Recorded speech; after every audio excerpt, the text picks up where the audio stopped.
그러면 사람이 뛰게 돼요. 나이에 상관없이. 그래서 하나님의 저번에 목회자 옛날에 목회자 집회 갔을 때 고신척의 목사님 60이 훨씬 넘었던 그 목사님이 하나님의 말씀이 좋아가지고 나와서 찬양하는데 막 뛰고 춤추더래. 여러분 고신척은 박수도 잘 안 치는 교회예요. 박수 치면은 제가 고신척에 자랄 때 학생회 때인데 찬양할 때 원래 고신척은 박수로 안 쳐요. 예, 대한예수교 장로회 고신척. 그래가지고 제가 청년 때 찬양 인도를 했는데 여러분 박수 치면서 하나님을 찬양합시다 이랬는데 반 장로님이 반시성을 가지고 있는 장로님이 저를 부르더라고요. 왜 자네는 찬양하는데 박수 치면서 그렇게 경박스럽게 찬양하자 하느냐? 김 선생 다음부터 박수 치자고 말하지 마소. 그러니까 다음부터 제가 박수 치자고 얘기를 안 했습니다. 그거는 고신척의 법이에요. 찬양할 때 박수 치면 안 돼. 경박스럽기 때문에. 그런 게 고신이에요. 그런데 고신척의 목사님이에요. 목사님이. 뭔지 알겠죠? 그 목사님이 나와가지고 하나님 말씀을 깨닫고 막 앞에서 강대성 앞에 나와가지고 2,000명 모여 있는데 점잖은 목사님이 60 넘어서 그 목사님 막 춤을 추더라. 하나님의 말씀이 권능 있게 풀어질 때 뭐 하더라고요? 점잖은 나무와 같은 사람들이 뭐 하더라? 춤추게 만든다는 것이. 가만히 앉아있지를 못하게 만드는 거예요.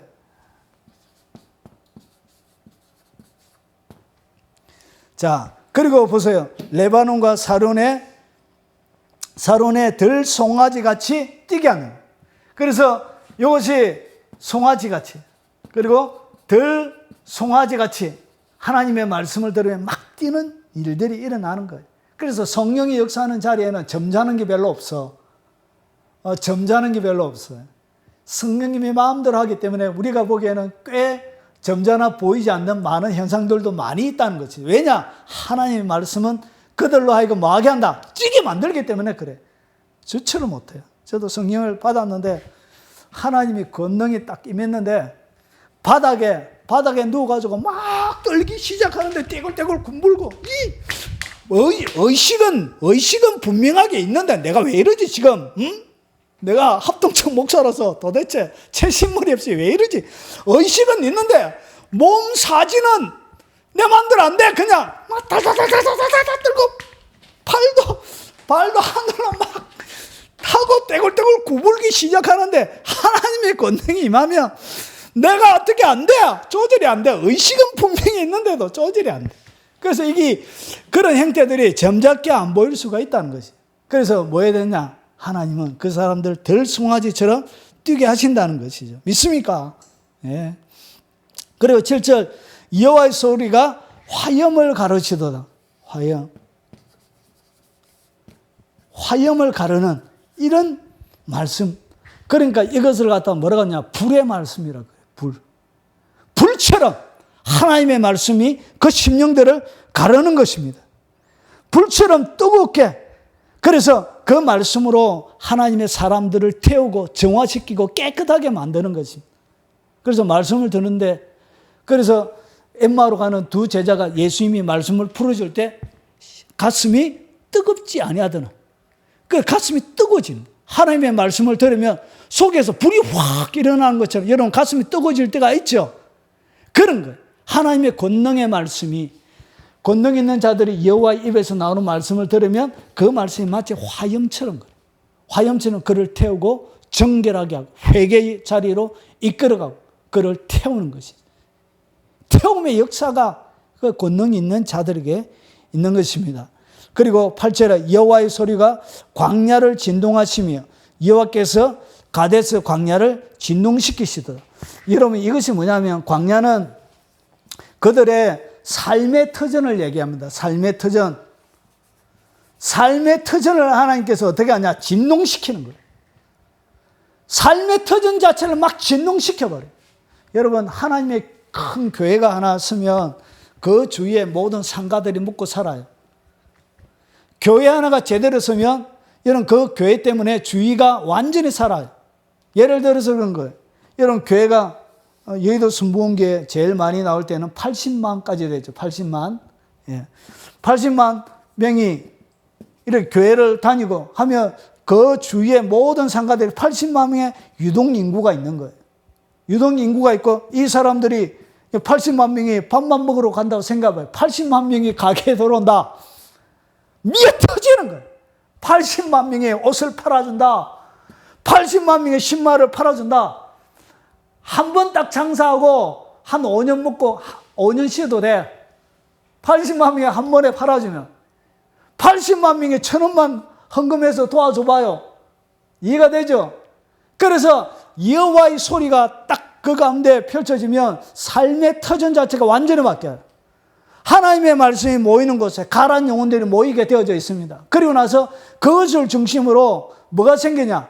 거룩한 삶의 터전들이 바뀌어지기 시작해. 여호와의 말씀이 운행하니까. 결국은 모든 장사들 뿐만 아니라 배달로 음식만 시켜 먹어봐요. 80만 명이. 그래서 밥만 10만 명만 시켜 먹어봐. 저녁에 밤새도록 배달해도 안 돼. 시간이 모자라서. 결국은 삶의 터전은 어떻게? 이 하나님의 말씀이 지축을 뒤흔다는 것처럼 우리의 삶의 터전을 뒤흔들어 버린 하나님의 말씀이. 권능 있는 말씀이 이런 일을 우리 가운데 하는 거예요. 여러분, 제가 잊을 수 없는 간증 하나가 있습니다. 여러분, 그 마산에 가면 새누리 교회라고 있습니다. 거기에 가면 홍모 집사가 있습니다. 홍모 집사가 있는데 이분은 여의도 순복음교회 찬양 집회를 할 정도로 음악에 아주 잘하는 분이에요. 1세대 찬양 음악 사역자였어요. 그런데 이분이 이렇게 사역을 쫙 해 나가면서 옛날에 자기가 다녔던 교회의 이야기를 하나 해주시더라고요. 그래서 그 교회는 마산과 진해하고 그러고 창원하고 딱 중간 지점에 있습니다. 산 아래에 그 안쪽에 있습니다. 안쪽에. 그래서 그 목사님이 신방 가기 전에 항상 소원을 말해요. 소원. 그래서 무슨 소원을 얘기하면 그 소원이 그대로 이루어진다. 그러니까 신방 가기 전에 그분이 소원을 딱 얘기하면 그 소원이 목사님이 딱 기도하고 난 다음에 그 소원이 그 자리에 이루어진다. 이게 뭐예요? 그의 삶들 가운데 권능이 머물러 있으니까 그 목사가 신방 가서 축복해 준 그 말이 그대로 이루어지는 거예요. 이런 것입니다. 이런 권능이. 그래서 삶의 자리, 삶의 현장 자체를 어떻게 한다고? 진동시키고 바뀌어져 가는 거예요. 무엇으로? 말 하나로. 그에게는 그 말에는 하나님이 앉아 계시기 때문에. 이 권능이 있는, 그래서 영적 최고문에 올라가는 게 얼마나 좋은 건지 몰라요. 올라가시라! 도전을 던집니다. 자, 그리고 정리 다 돼갑니다. 자, 9절. 여호와의 소리가 암사슴을 낙태하시고, 오늘 낙태 앞에다가 뭐가 돼 있죠? 1 있죠? 1. 낙태하면 그냥 떨어지는 건데 1 돼 있는데 보세요. 1 돼 있는데 밑에 가니까 1 뭐가 돼 있죠? 새끼를 낳게 하시고. 그러니까 낙태가 아니고 이것이 뭐예요? 새끼를 낳는 거예요.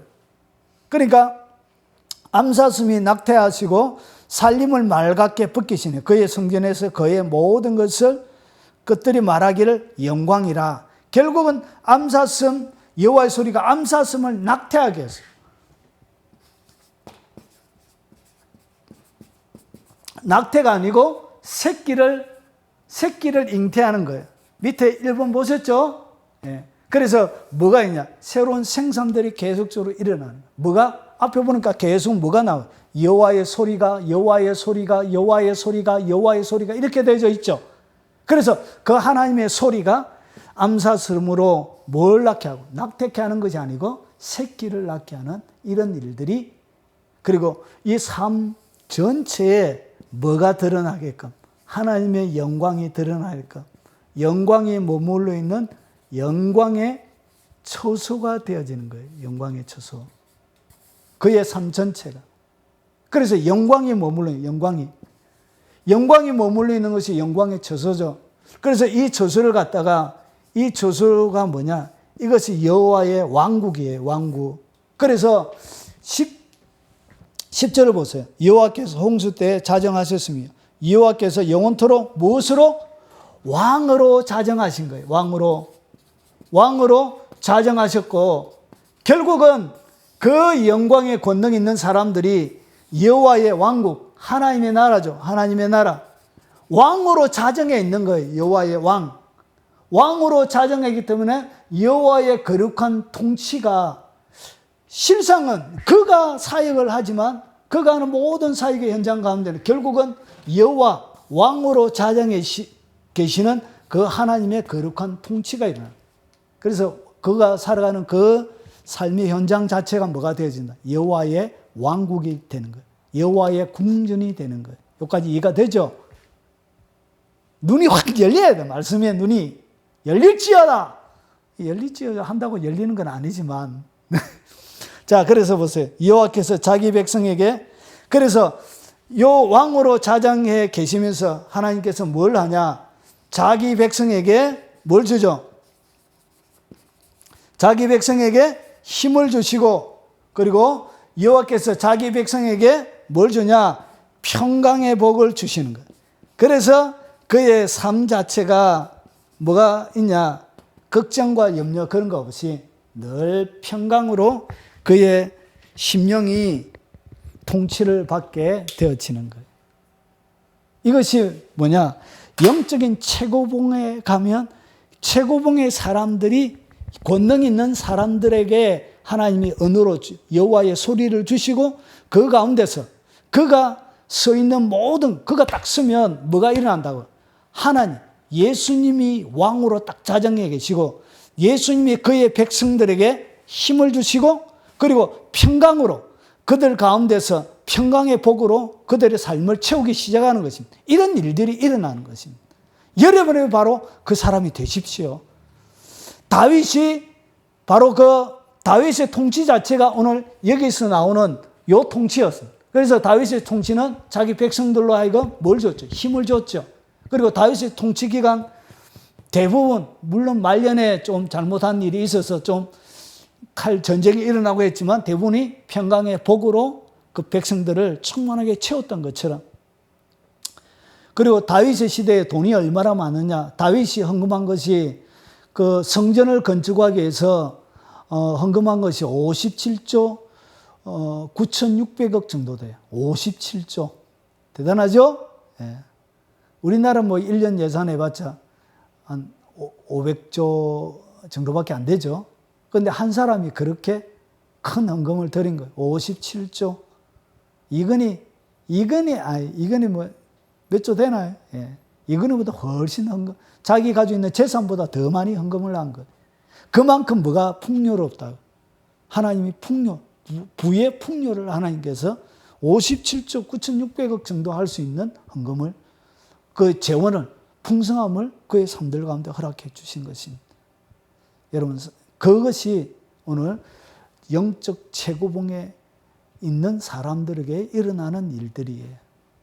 여러분, 오늘 이 말씀이 여러분들에게 도전이 되길 바랍니다. 오늘 이 말씀이 다윗 한 사람에게 일어나는 일이 아니라 오늘 바로 여러분의 말씀이 되길 바랍니다. 그리고 이 말씀이 여러분의 삶들 가운데 그대로 재현되길 바랍니다. 그래서 여러분의 입에 나오는 그 말 자체가 여호와께서 자정해 있는 화염을 가르고 백향목으로 하여금 들송아지처럼 춤추게 만들고 여러분의 삶들로 하여금 위엄과 우레소리를 갖춘 그런 권능 있는 언어를 가진 그리고 하나님의 통치가 여러분이 있는 동안 여호와의 권능이 머물러 있는 동안 백성들의 힘을 주고 그리고 평화로 만들어가는 그 거룩한 능력의 역사가 여러분의 삶들 가운데 살아가는 동안 일생 동안 충만하시길 주의 이름으로 축원합니다.